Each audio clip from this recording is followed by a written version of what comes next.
Hi everyone, how are you today?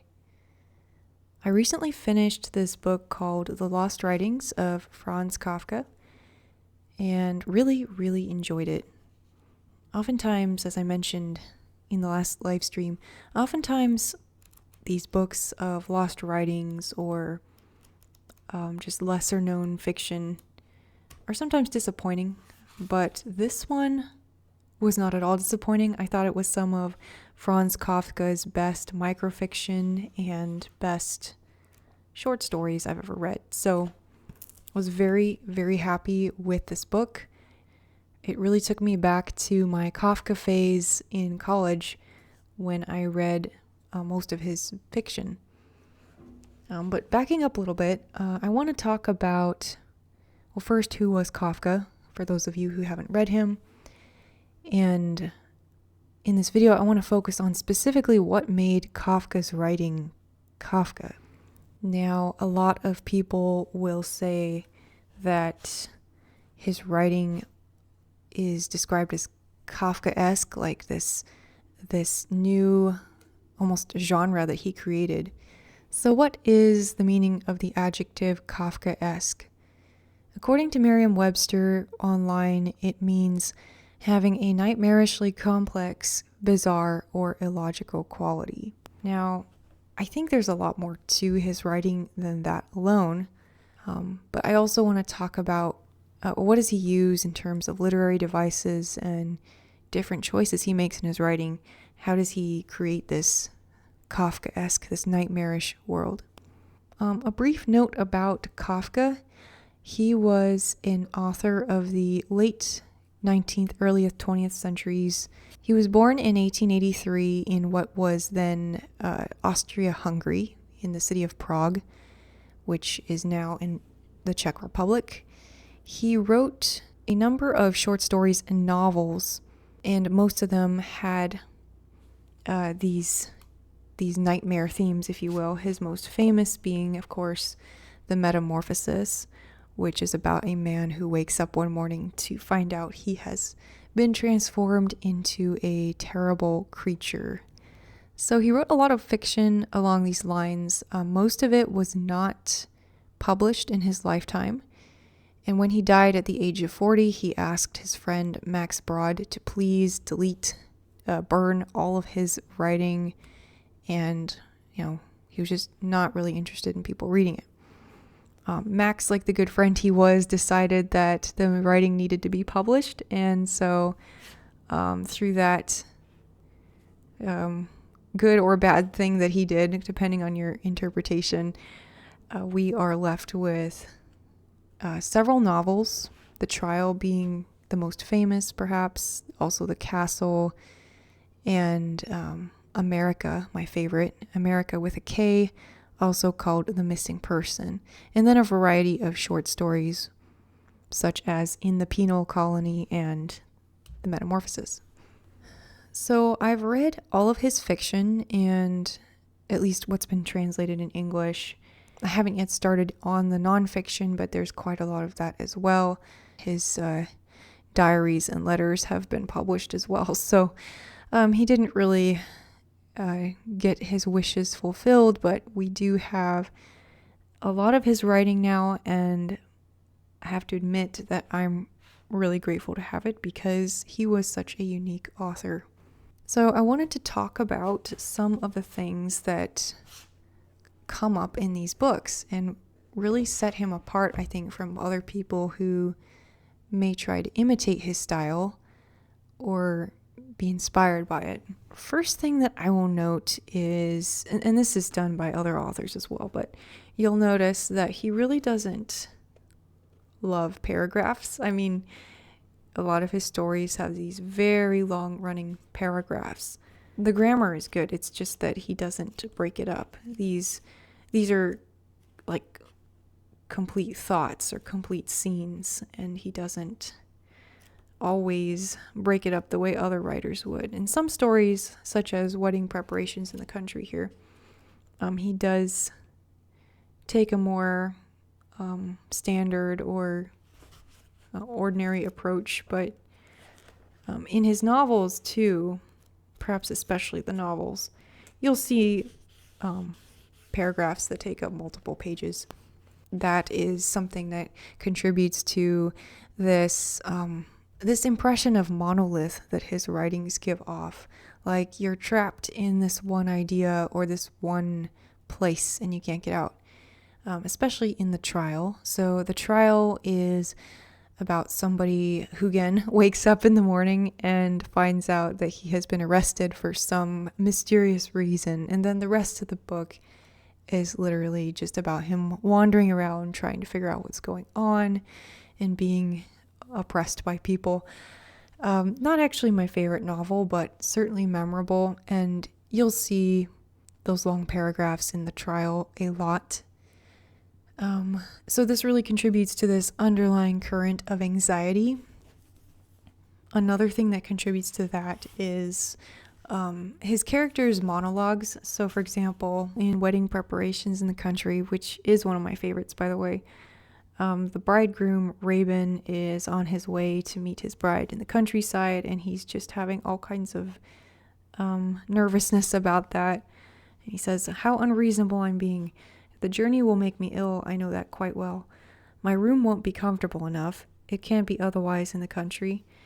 And we're hardly in the first half of June. The air in the country is often still very cool.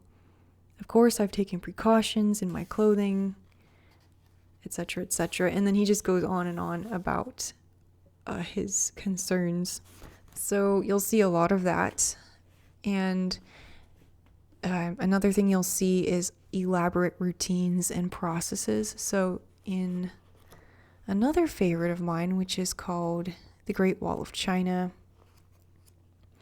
the narrator is speaking from purportedly the perspective of this Chinese citizen and talking about the building of the Great Wall of China. But really, the Great Wall is here a metaphor, and he often does that. He'll take various projects or institutions and use them as these metaphors.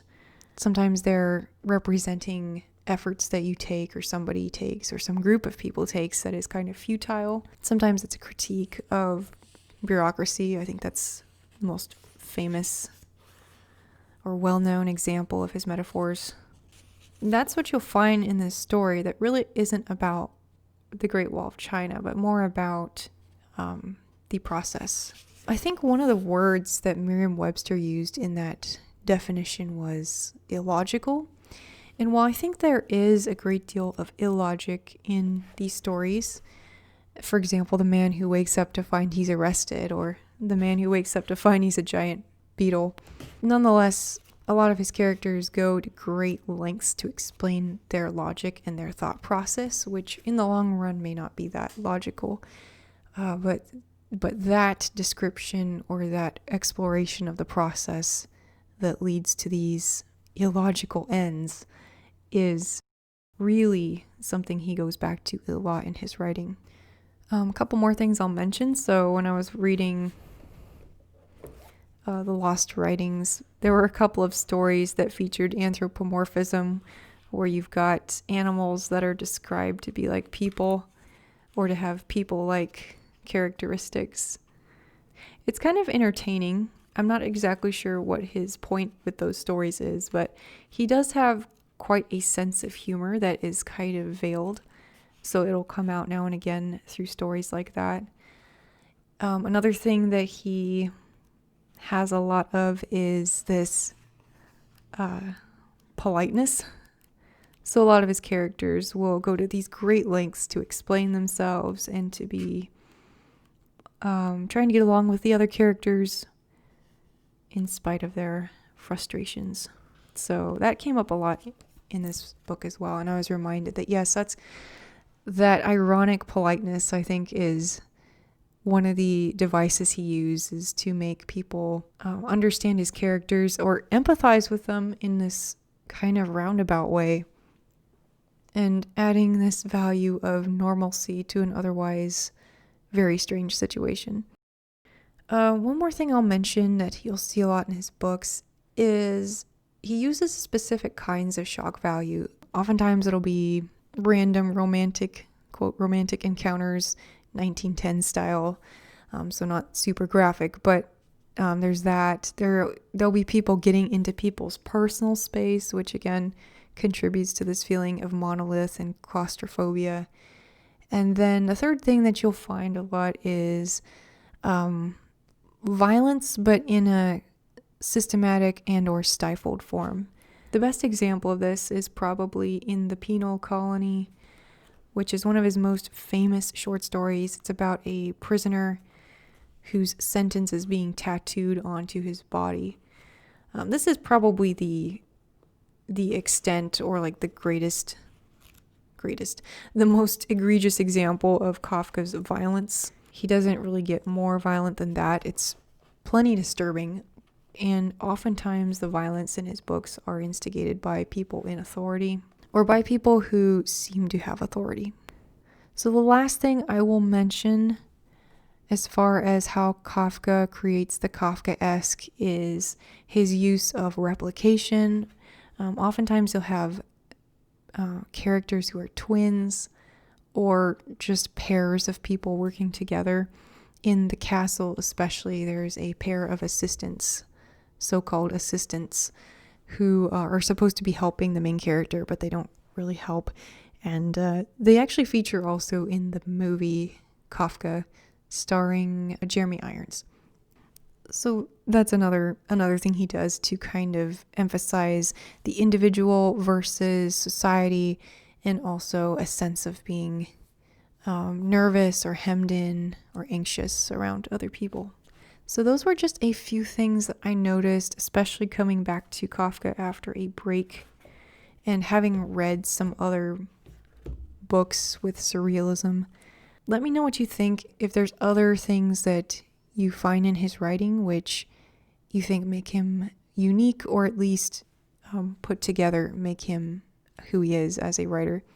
As someone who's trying to develop a writing style myself, I really enjoy trying to figure out what makes an author's voice, and I think oftentimes it's a specific combination of things. Certainly many authors do a lot of the same things as each other, but only certain authors do particular combinations, especially within the context of the time that they lived in. So I tried to kind of pull out some of those themes of Kafka, and I'm sure there's many more though that I've missed. So let me know your thoughts, and please like the video if you enjoyed it. I'll see you next time.